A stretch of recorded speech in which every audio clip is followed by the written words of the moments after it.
साक्षी गोपाल। साक्षी गोपाल हमारे वृंदावन के ही ठाकुर हैं और वो वहाँ से चल कर के आए और यहाँ विराजमान हो गए। बड़ी अद्भुत कथा है। उड़ीसा के दो दाम्पत्ति वृंदावन गए तो दो ब्राह्मण गए साथ में घूमने के लिए। एक थोड़े से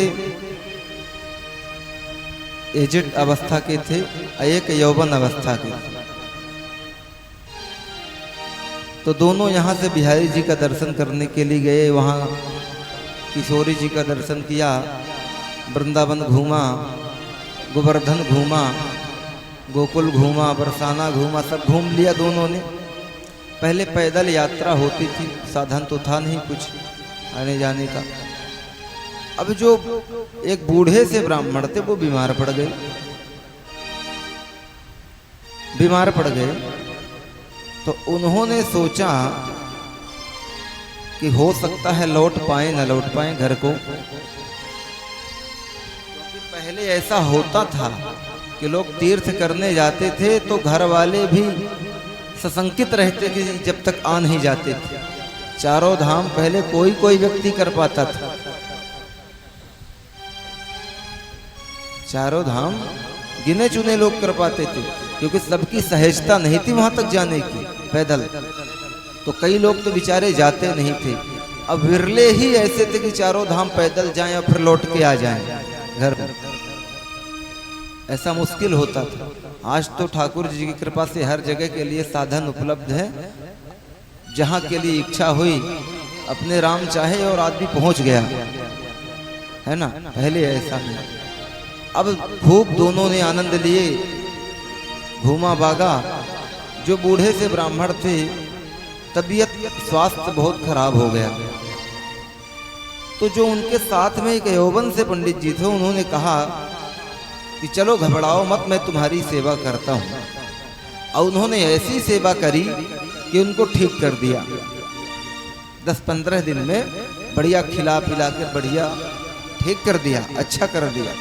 इतना स्वास्थ्य बना दिया कि अब वो वृंदावन से उड़ीसा तक पहुंच सकते थे।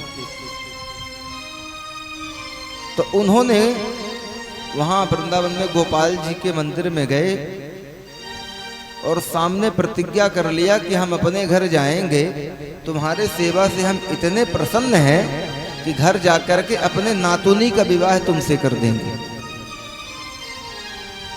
बूढ़े से ब्राह्मण बोले कि हम तुम्हारी सेवा से इतने प्रसन्न हैं कि हमारी पोती है शादी लायक हो गई है। तुम अच्छे ब्राह्मण हो, कर्मनिष्ठ ब्राह्मण हो, भगवान का भजन करते हो। भरोसा इतना हमने, मुझे भरोसा है, जान लिया कि तुम अपना पेट पाल सकते हो। तुम अपने पोती का विवाह तुमसे कर देंगे। तो दूसरे वाले पंडित जी बोले कि बाबा भाव में आकर ऐसा कुछ मत कह दो जो पूरा ना कर पाओ, क्योंकि प्रतिज्ञाएं सोच समझ के लेनी चाहिए, संकल्प सोच समझ के लेना चाहिए। भाव में आकर हम ले लेते हैं फिर पूरा नहीं कर पाते, है ना। जब कभी कभी श्मशान में जितने लोग बैठे होते हैं और जब वहाँ जितने होते हैं सबके सब बड़े वैराग्य युक्त हो जाते हैं। श्मशान में जाने के बाद सब वैराग्य युक्त हो जाते हैं। अरे संसार किसी काम का नहीं है, ये बच्चे किसी काम के नहीं है, हम भी किसी काम के नहीं, शरीर भी किसी काम। अब वहां से निकले महाराज तो उसी व्यक्ति के 12वीं में 13वीं में सबसे पहले गरम गरम पूड़ी वही मांगता है। ये गरम पूड़ी देना, गुलाब जामुन और दे देना, होता है कि नहीं। वैराग्य समाप्त। तो कहा, समझाया कि भाव में आके ऐसी प्रतिज्ञा मत करो कि पूरी मत करो।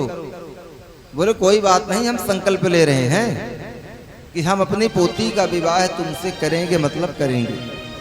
बोले ठीक है। बोले इस बात के साक्षी कौन है? यदि तुम नहीं करोगे तो इसका क्या प्रमाण है? तो बोले गोपाल जी हैं। ये गोपाल जी हैं।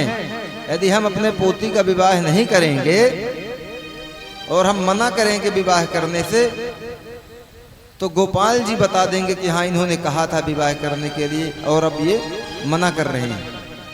हमारे इस बात के साक्षी गोपाल जी हैं। बोले ठीक है। दोनों आए दर्शन करके घर को।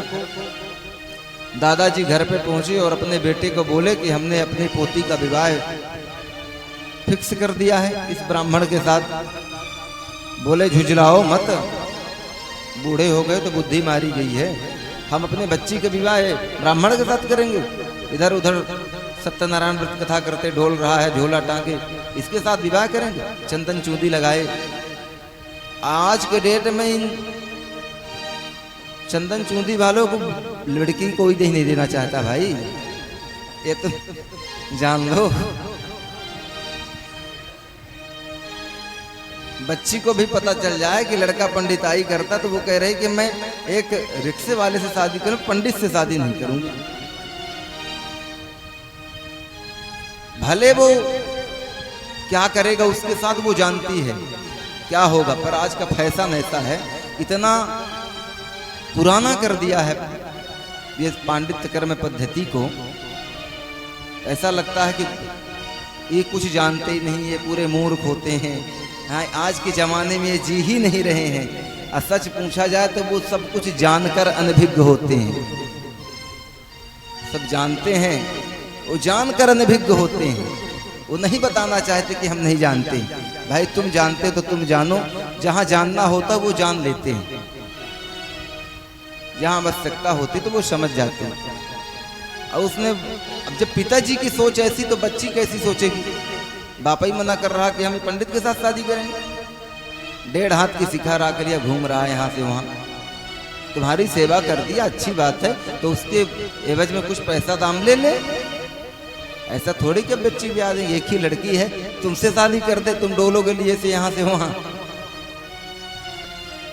तो बोले कि हम संकल्प करके आ गए हैं। कहाँ? बोले गोपाल जी के सामने। और ये बात सबको पता चलेगी तो अच्छा नहीं होगा, हमारा नाम खराब हो जाएगा। और गोपाल जी के सामने हमने संकल्प कर दिया है।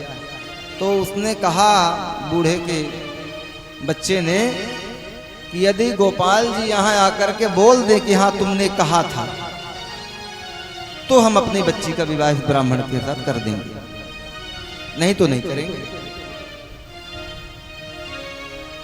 अब उसने सोचा कि गोपाल जी तो कदापि आएंगे ही नहीं। मूर्ति कभी चलती है क्या?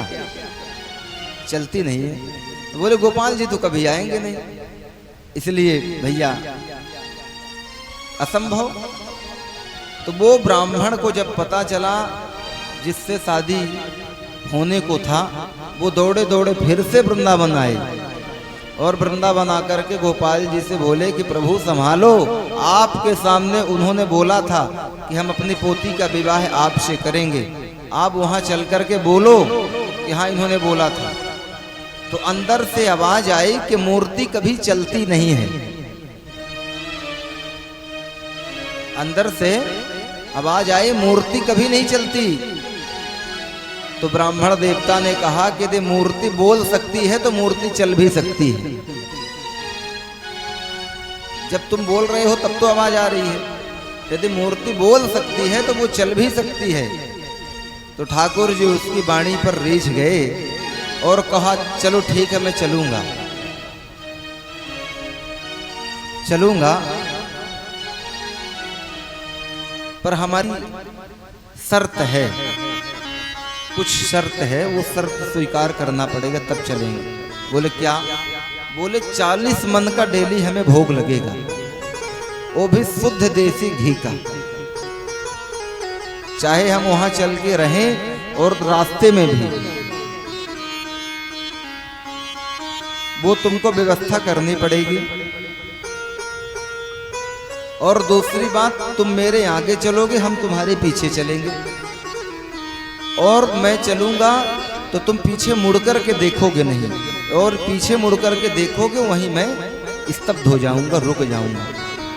तो ब्राह्मण देवता ने कहा कि आप आओगे तो मुझे कैसे पता चलेगा जब मैं मुड़ के नहीं देखूंगा कि आपको भूख कब लग रही है, प्यास कब लग रही है, मुझे कैसे मालूम होगा? और फिर क्या भरोसा कि आप आ रहे हो कि नहीं आ रहे हो? तो ठाकुर जी ने कहा कि हमारे पैरों में घुंघरू लगे हैं, जब मैं चलूंगा तो घुंघरू की आवाज आएगी, घुंघरू की आवाज आएगी। अच्छा, और जब मुझे भूख लगेगी तो डबल घुंघरू की आवाज आएगी, मैं वहीं कूदने लग जाऊंगा, मचलने लग जाऊंगा, तो समझ जाना कि गोपाल जी अभी भूखे हैं।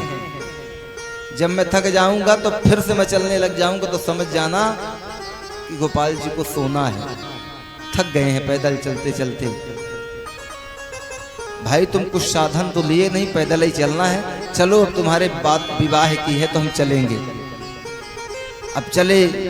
ब्राह्मण बहुत संपन्न तो नहीं थे, पर कुछ धन संपत्ति लिए थे, तो उसी से उन्होंने, और 40 मन तो आप समझते होंगे कितना होता है, थोड़ा नहीं होता है। 40 किलो मतलब 1 मन है ना। अब बताओ कितना सारा भोग लगा, वो शुद्ध देसी घी का। अब उन्होंने जैसे तैसे व्यवस्था किया, जहाँ ठाकुर जी को भोग लगती वहीं पर फिर बढ़िया तगड़ा भंडारा चलता, और गोपाल जी भी पाते, भगवान को भोग लगता, सब पाते। चकाचक चल रही रसोई। ब्राह्मण देवता सोचे भगवान जाने विवाह हो न हो, लगता है विवाह होने के बाद गृहस्थ बचाने लायक रह ही नहीं जाऊंगा, सब तो इन्हीं को ले जाते लुट जाऊंगा। जितना धन संपत्ति है उड़ीसा पहुंचते पहुंचते ही समाप्त हो जाएगा। विवाह होगा तो पत्नी को खिलाऊंगा क्या? पर जिनके पीछे ठाकुर जी का हाथ हो, उन्हें फिक्र किस बात की। अब जब ठाकुर जी चले तो उनके घुंघरू की आवाज आए। ऐसे समथिंग उस समय राजा प्रताप रुद्र थे, और पुरी आए। तो पुरी के कुछ दूर में, जहां इस समय साक्षी गोपाल जी हैं, पहले वहीं रुके। उन्होंने क्या सोचा कि जब ठाकुर जी चलते, उड़ीसा प्रांत में हम आ गए हैं, उत्कल में हम आ गए हैं, अभी चले भी जाएंगे, यदि यहाँ रुक भी जाएंगे तो यहाँ तक आ सकते हैं, वहाँ से लौट के वो लोग जिनको विवाह करना है। देखूं तो जब ये चलते हैं तो कैसे लगते हैं। तो उन्होंने पीछे मुड़ कर के देखा तो गोविंद चले आ रहे थे मुस्कुराते हुए, और पाँव में ठाकुर जी के घुंघरू बंधे हुए हैं, घुंघराली अलकावली, कमर के में सुंदर सी करधनी लगी हुई है, बंसी अपने कमरिया में खोसे हुए हैं। और जैसे दृष्टि पड़ी तो ठाकुर जी वहीं के वहीं रुक गए और कहा, मेरे बारे से कन्हैया, तुम्हारी इस छटा को देखने के लिए मैं वृंदावन से यहाँ तक तरस रहा था। देख तो सामने रहा था, पर आंखें वास्तव में पूछा जाए तो पीछे लगा के रखा था। वहीं रुक गए। तो गोपाल जी ने कहा कि अब एक काम करो, मैं यहां से जाऊंगा नहीं, अपने उन दूसरे वाले ब्राह्मण देवता को तुम ले आओ, और वो यदि मेरे सामने पूछेंगे तो मैं बोल दूंगा कि हाँ तुमने कहा था, मेरे सामने कहा था कि मैं अपने पोती का विवाह करूंगा। जब ये बात यहाँ के राजा को पता चली कि गोपाल जी वृंदावन से चल कर के आए हैं, अरे भैया भीड़ लग गई, तगड़ी भीड़ लग गई। आजू बाजू के प्रांत के और राजा यहाँ पहुँच गए, उनके पास आए और खूब चकाचक पकवान बनने लगे।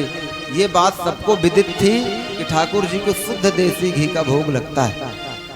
जितने भी पकवान बनाना देसी घी से ही बनाना, उसमें मिलावटी नहीं चलेगी। दिव्य तरीके से भोग लगे।